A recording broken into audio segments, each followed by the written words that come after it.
Hi hello বন্ধুরা, welcome back to my channel. তো আজকে আবার একটা ছবির রিভিউ নিয়ে এসেছি। তো তার আগে কয়েকটা কথা বলে রাখি, আমার এই ইউটিউব চ্যানেলটা কিন্তু বেশ অনেক দিন হয়ে গেল, প্রায় ক্লোজ টু 2 বছর হতে চলেছে আমার এই চ্যানেলটা। তোমরা এই চ্যানেলটাকে যারা ভালোবেসেছো তাদের অসংখ্য ধন্যবাদ, যারা সাবস্ক্রাইব করেছো চ্যানেলটা এখনও মাঝে মাঝে যারা দেখছো তাদের অনেক ধন্যবাদ জানাই। আর বাকি বন্ধুদের জানাই যারা আমার ভিডিও দেখবে অবশ্যই লাইক করো, সাবস্ক্রাইব করো, কমেন্ট করো, যাতে আমি ঘন ঘন আরও ভিডিও দিতে পারি এবং আরও মোটিভেটেড হই কিছু ভালো কন্টেন্ট নিয়ে কথা বলার জন্য। তো যাই হোক, বেশি দেরি না করে আজকের যেই বিষয় নিয়ে কথা বলবো, তো এখন ঘড়িতে বাজে রাত 1টা, অনেকটাই রাত হয়ে গেছে। ভাবলাম যে একটা ভিডিও করে তারপর শুতে যাব। যাই হোক, আজকে আমি তোমাদের সঙ্গে সানি দেওয়ালের জাট যে ছবিটা রিলিজ করেছে রিসেন্টলি, সেই ছবিটা নিয়ে কথা বলবো। তো আমার কাছে দুটো অপশান ছিল, একটা ছিল জাট আর একটা ছিল কিল বিল সোসাইটি। তো আমি ভাবলাম যখন বড় স্ক্রিনে ছবি দেখবো হলে, তো একটু মাসালা মুভি কিছু দেখা যাক, কারণ কিল বিল সোসাইটির ট্রেলার দেখে আমার খুব একটা ভালো লাগেনি। আমি জানি না ছবিটা কেমন হয়েছে, আমি দেখিনি, আমি না দেখে বলবো না, বাট আমার ট্রেলারটা দেখে খুব একটা দেখার সেভাবে ইচ্ছে জাগেনি। তো আমি ভাবলাম জাট ছবিটাই দেখে আসি, একদম ফুল মশালা মুভি। ট্রেলার খুব ভালো লেগেছিল, টিজারও খুব ভালো লেগেছিল, খুব ইন্টারেস্টিং লাগছিল গল্পটা। তো ওই জাট মুভিটাই দেখে এলাম। এবার এই জাট মুভিটা নিয়ে তোমাদের সাথে কথা বলবো, এই মুভিটা কেমন হলো। তো প্রথমেই বলে রাখি, এক কথায় যদি আমাকে কেউ জিজ্ঞেস করে এই ছবিটা কেমন হলো, আমি বলবো একদম পয়সা উসুল সিনেমা। মানে একদম পয়সা উসুল, একদম মস্তির সিনেমা। তোমরা দেখলে ফুল মস্তি পাবে, 1 মিনিটের জন্য বোর হবে না, ফোনও বার করবে না। একেবারে মস্তির সিনেমা। আর তার সঙ্গে অসাধারণ ব্যাকগ্রাউন্ড মিউজিক, বিজিএম, দুর্ধর্ষ বিজিএম, এবং যেভাবে সানি দেওয়ালকে প্রেজেন্ট করা হয়েছে, রণদীপ হুডা অনবদ্য একটা অসাধারণ ছবি এই জাট। দর্শকেরা যা দেখতে চায় পরিচালক কিন্তু ছবিতে একদম সেটাই আমাদের তুলে ধরেছে, এবং আমরা যেটা দেখতে চেয়েছি এতদিন ছবিতে, মাসালা মুভিতে আমরা ওই প্যানপ্যানানি গান, প্রেম, এইসব মজা হয় না মাসালা মুভিতে, এসবের দরকার নেই। একদম ফুল অন অ্যাকশান, ডায়লগ, একটা ভালো স্টোরি, দুর্ধর্ষ ভিলেন, যেগুলো আমরা চাই পরিচালক একদম সেটাই আমাদের দিয়েছে। সাউথের পরিচালকরা অডিয়েন্সের পালসটা বোঝে, যেটা বলিউডরা বোঝে না। তো তারা পালসটা বুঝেই ছবি বানায়, আর এখানে সানি দেওয়ালের সেরমই প্রেজেন্টেশন।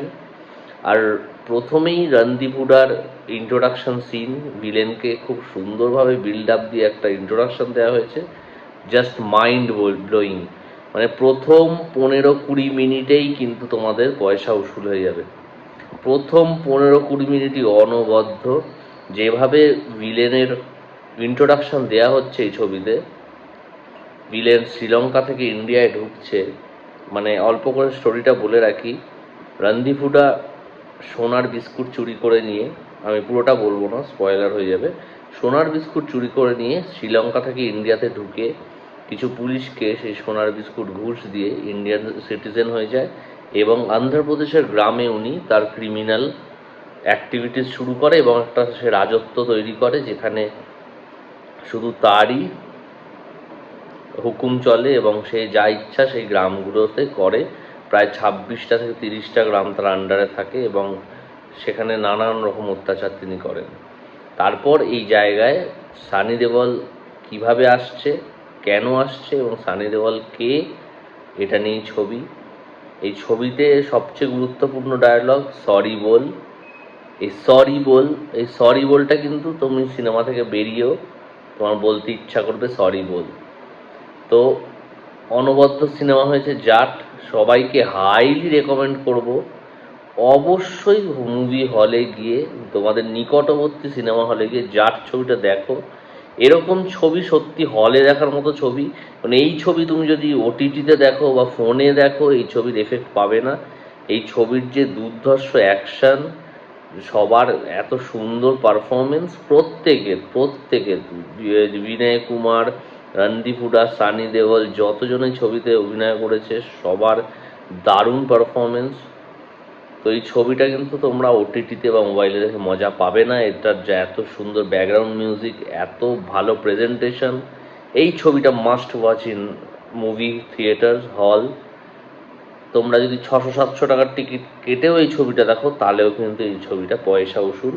আমি হাইলি রেকমেন্ড করব। অনেক দিন বাদে একটা ব্যাপক ছবি দেখলাম যেখানে এক ফোঁটা ছবিটা পড়েনি, বোর করেনি, একদম মস্তির সিনেমা। তোমরা একদম যাও ছবিটা দেখে ফুল মস্তি পাও। আর সানি দেওয়ালকে আমি বোধহয় বড় ছবিতে, বড় স্ক্রিনে প্রথম দেখলাম, কারণ উনি যখন ছবি করতেন আমরা ছোট ছিলাম, আমরা হলে গিয়ে দেখতাম না ছবি।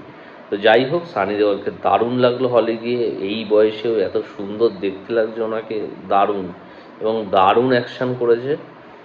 তো এই ছবিটা আমি বারবার বলছি, অবশ্যই মাস্ট ওয়াচ। এই জাট ছবিটা দেখো, ফুল মস্তি পেয়ে যাবে। এইসব ছবি হলো আসল কমার্শিয়াল মুভি, যা দেখে মস্তি লাগে। আর অ্যান্টাগনিস্ট দুর্ধর্ষ। আমি সবসময় বলি, যখন কোনো ছবি হিট করে তার ভিলেনকে স্ট্রং হতে হবে এবং ভিলেনকে ভালো ক্যারেক্টার দিতে হবে। এই ছবিতে তাই করেছে। ভিলেনের দুর্ধর্ষ ক্যারেক্টার ইন্ট্রোডাকশন এবং গল্পটাকে বিশাল স্ট্রেচ করেছে। কোথা থেকে গল্পটা কোথায় পৌঁছে যাবে তোমরা অবাক হয়ে যাবে। এবং ভিলেনের পারফরমেন্সও অনবদ্য। তো এরকম ভিলেন যেই ছবিতে, সেই ছবি অবশ্যই হিট করবে। তো এই ছবিটা কালেকশনও ভালো করছে, আমি আশা করি আরও ভালো করবে। তো that is a must watch movie. Sorry ball.